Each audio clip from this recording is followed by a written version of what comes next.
Битката со крадците, дрвокраците и граѓаните кои градат нелегално ќе се води координирано и со зголемен број на комунални редари, но и тимови кои ќе прават почести контроли во штипските населби. Ова е еден од заклучоците на Советот за превенција. Надлежните институции акцент ставија и на кражбите на струја и вода. Советот за прв пат јавно дебатираше, откако пред 3 дена штипскиот граначалник со медиумите налетаа на дрвокраци во местноста Мирјанина црква. Законите не препознаваат етничка или верска припадност, тие мора да се почитуваат. Наша обврска е да ја сочуваме безбедноста на граѓаните на општина Штип.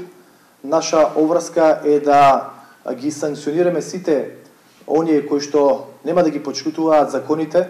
На Советот за превенција исплива и проблемите на институциите кои треба да ја спречат нелегалната сеча на дрвата во Штипскиот регион, но и да се спречи нелегалната градба. Од шумската полиција посочија дека ингеренции имаат за 3 општини, а имаат само 9 шумски полицајци, додека едното возило што го имаат им е нерегистрирано и им стои паркирано. Затоа секогаш во акциите им помагаат вработени во полициската станица Штип.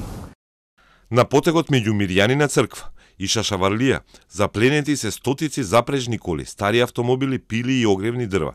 Нема веќе место каде да ги чуваме, бидејќи ни Агенцијата за управување со одземен имот не знае што да прави со нив. Поднесени се стотици пријави, многу често и против непознат сторител, бидејќи бегаат, но имаме и сторители што имат и по 50 прекршочни пријави. Градежните инспектори пак кои одат сами на терен забележале дека населбата Мирјанина црква масовно се населува со луѓе од други општини. Дивоград би градат по имотни лица. При нивното легитимирање за да се запише на чие име е нелегалниот објект, едно лице им приложува и по неколку лични карти со различно име и презиме. Од Штипското комунално предпријатие пак се пожалија дека нивните вработени одбиваат да одат на терен во неколку штипски населби, за да откриваат диви приклучоци на вода, бидејќи се плашат од физички напади и загрозување на нивната безбедност. Ги охрабруваме и нашите сограѓани да ни се приклучат во сето ова и сите појави да ги пријавуваат и на локалниот совет за превенција, на нас како локална самоуправа кој што го координираме оваа тело.